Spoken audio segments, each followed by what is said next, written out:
Pilotos de elite realizando manobras extremas.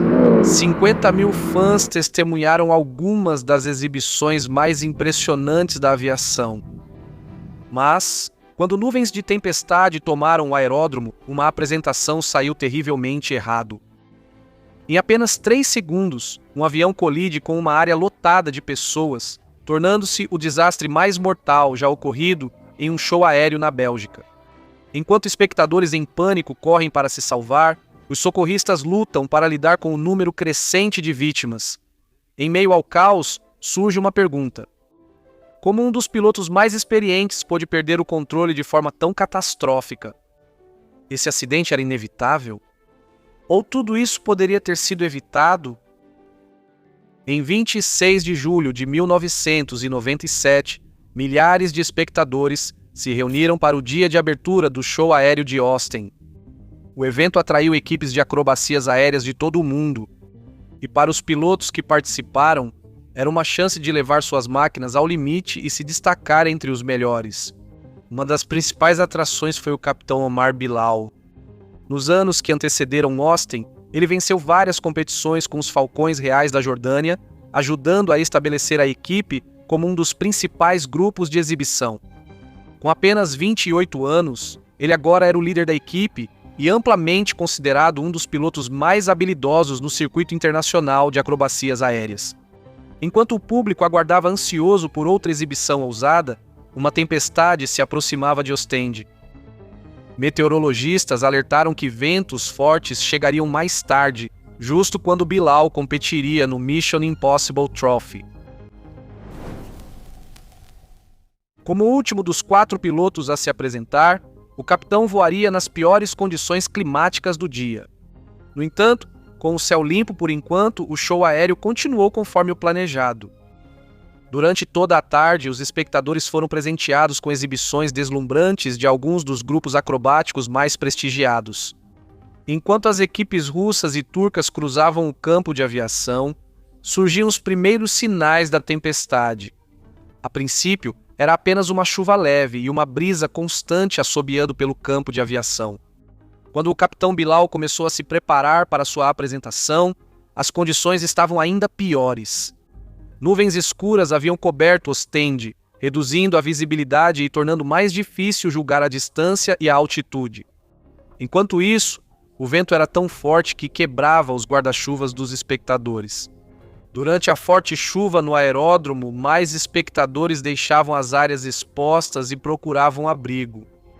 Vários foram até a tenda de primeiros socorros da Cruz Vermelha, situada a pouca distância atrás da linha do público, onde aguardaram juntos a apresentação dos Falcões. Entre eles, uma jovem família se abrigava da tempestade enquanto sua filha de 4 anos recebia tratamento por um pequeno corte. Apesar do clima deteriorado, o capitão Bilal decola e imediatamente executa uma rotina ambiciosa. Por minutos, ele pilota realizando tonéis agressivos e loopings verticais, recebendo aplausos da multidão. Cada passagem faz seu avião leve voar baixo sobre o campo de aviação, aproximando-se perigosamente dos espectadores reunidos ao longo da linha do público. Logo depois, ele se posiciona para o ponto alto de sua apresentação. Bilal entra em uma rotação horizontal, girando a aeronave 7 vezes antes de subir em um looping acentuado. A princípio, a manobra parece perfeita, mas quando o capitão desce, os espectadores percebem que algo não está certo.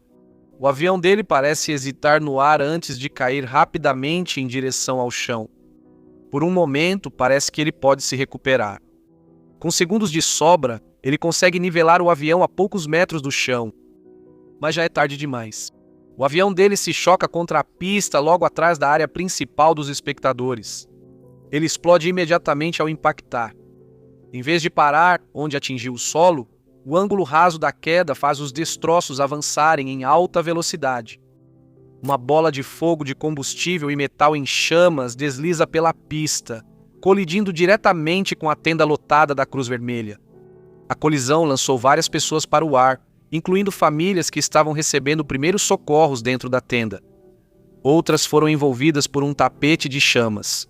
O vendedor de refrigerantes Mickey LaFavor assistiu incrédulo enquanto a cena acontecia. Correndo até os destroços, ele encontrou o corpo de uma menina de 4 anos entre os escombros. Segundos depois de cobrir o corpo dela, uma vítima se arrastou para fora da zona de impacto, implorando por ajuda. Ele nada pôde fazer e o homem morreu em instantes.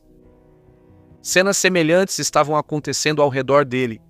Sobreviventes cambaleavam pela fumaça, gravemente queimados, enquanto pais na tenda buscavam desesperados por filhos sumidos.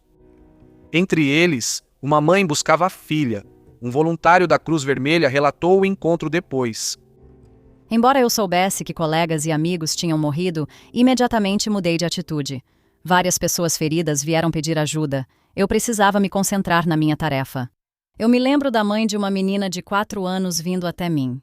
Ela disse que o marido havia falecido e que estava procurando por sua filhinha. Não tinha permissão para contar a ela que sua filha havia morrido. Isso foi incrivelmente difícil. Outros ficaram paralisados, sem conseguir processar o que ocorria. Com dezenas de vítimas na pista, paramédicos correram ao local do acidente. Enquanto eles tentavam ter acesso ao local, milhares de espectadores em pânico tentavam sair. A confusão atrasou as ambulâncias e tornou quase impossível montar uma área de triagem temporária. Ao mesmo tempo, os bombeiros posicionados no aeródromo já procuravam por sobreviventes enquanto combatiam o incêndio. Eles retiraram pessoas dos destroços e as colocaram no quartel dos bombeiros, que se tornou um centro de tratamento improvisado. O prédio rapidamente ficou lotado de vítimas feridas. Mais de 60 pessoas gritavam de dor no chão enquanto bombeiros corriam para socorrê-las e trazer água para as queimaduras. Felizmente, um médico de folga interveio e ajudou a priorizar quem precisava de ajuda mais urgente enquanto aguardavam os paramédicos. Quando as ambulâncias finalmente chegaram, surgiu outro problema. Enquanto as autoridades coordenavam o resgate, espectadores tentavam contatar seus entes queridos. O súbito aumento nas ligações telefônicas sobrecarregou completamente a rede telefônica da região. Logo, os socorristas se viram incapazes de se comunicar. O ministro do Interior da Bélgica foi um dos que tentou controlar a situação. Ele lembrou mais tarde: "Nós nos encontramos em uma situação quase medieval. Precisamos escrever bilhetes e entregá-los usando motos da polícia. Ainda me lembro quando cheguei ao aeroporto. Um pai estava parado na entrada. Ele olhou para mim e disse: 'Ele está morto, não está? Meu filho morreu, mas você não quer admitir.' Eu não sabia de nada e disse isso." Com as informações sendo enviadas por bilhetes escritos à mão, coordenar o esforço de resgate ficou cada vez mais difícil. Os em estado crítico foram levados a um hospital militar próximo, os demais para unidades da região. No entanto, ficou claro que eles não conseguiriam lidar com o volume de vítimas. A situação era especialmente difícil para quem precisava de cuidados especializados, incluindo muitos com queimaduras. Com os hospitais lotados, ambulâncias e helicópteros militares levaram pacientes para unidades em toda a Bélgica, incluindo Bruxelas, a mais de 110 quilômetros de distância. No dia seguinte, autoridades temiam que as mortes passassem de 100. Enquanto parentes viajavam entre hospitais à procura de entes queridos, as autoridades ainda lutavam para localizar os desaparecidos. Várias vítimas haviam sido queimadas a ponto de ficarem irreconhecíveis, tornando a identificação um processo lento e doloroso. Enquanto as autoridades trabalhavam para localizar os desaparecidos, a atenção também se voltou para uma outra questão. Por que um dos pilotos acrobáticos mais habilidosos do mundo havia caído na frente de 50 mil espectadores? As autoridades iniciaram investigação e cancelaram os próximos shows aéreos em aeródromos militares. A preocupação inicial era que o local tivesse violado as normas de segurança. Ao falar à imprensa, o prefeito disse que, segundo as autoridades, todas as regras foram seguidas. Ele também deu uma explicação direta para o acidente. Embora a causa imediata parecesse simples, os investigadores ainda precisavam determinar por que Bilal perdeu o controle. Nos dias seguintes, várias testemunhas afirmaram ter visto o avião de Bilal desviar inesperadamente durante sua rotina. Isso incluiu um policial que ajudava no resgate, que acreditava que uma rajada repentina de vento afetou o curso do avião momentos antes do impacto. Diante dessa teoria, os investigadores focaram na própria aeronave. Os falcões jordanianos pilotavam Falter Extra 300S em Ostende, um avião projetado para extrema agilidade durante acrobacias. Apesar do design leve torná-lo mais vulnerável ao vento, não encontraram evidências de falha mecânica no avião de Bilal. Eles também acrescentaram que o capitão havia realizado várias manobras complexas nas mesmas condições antes do acidente. Como resultado, os investigadores concluíram que o tempo pode ter influenciado o ponto final de impacto da aeronave, mas não poderia explicar totalmente a perda de controle. Para investigar melhor, as autoridades analisaram as decisões de Bilal na cabine. Espectadores disseram que o capitão voou perigosamente baixo durante sua apresentação. Apesar de possivelmente ser causado pelas nuvens baixas, isso alarmou o público, que percebeu estar diretamente na linha de fogo caso algo falhasse. Diante da tempestade, especialistas disseram que um piloto experiente poderia ter sido mais cauteloso, mas Bilal escolheu executar uma das manobras mais tecnicamente exigentes da acrobacia aérea. Conhecida como puxada rolante, a manobra exigia comandos constantes para manter a aeronave em sua trajetória de voo pretendida. Mesmo com o clima ideal, Bilal tinha pouca margem para erro. Com rajadas imprevisíveis, as chances de Bilal perder o controle do avião aumentavam muito. Outro problema era onde o capitão voava. Um dos principais pilotos britânicos de acrobacias aéreas, que assistiu à apresentação, fez uma avaliação crítica sobre sua posição em relação ao aeródromo. Não há dúvida de que ele estava muito por cima da multidão, o que é absolutamente proibido. As linhas de apresentação afastadas da linha do público são projetadas para evitar que isso aconteça. Este era um homem experiente e ele estava muito fora da linha de apresentação. Eu não sei porquê. Nunca saberemos por que Bilal voou de forma tão agressiva, mas se uma rajada mudasse sua trajetória, as implicações seriam preocupantes.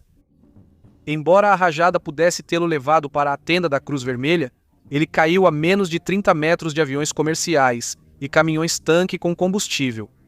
Os ventos poderiam facilmente tê-lo lançado sobre as milhares de pessoas ao redor do campo de aviação, tornando seu erro de julgamento ainda mais chocante. A junção desses fatores revelou um quadro preocupante para os investigadores.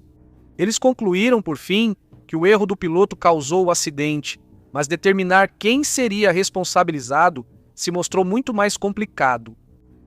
A batalha judicial que se seguiu levou anos para chegar a uma conclusão. Para as famílias das vítimas, a demora foi o pior desfecho possível. Além do luto, muitos cuidavam de parentes com sequelas graves, outros lidavam com traumas severos. Essa situação pressionou relacionamentos e lares, deixando alguns em dificuldades financeiras. Mick LaFavor, o vendedor que ficava perto da tenda da Cruz Vermelha, foi um dos que enfrentaram dificuldades após o desastre.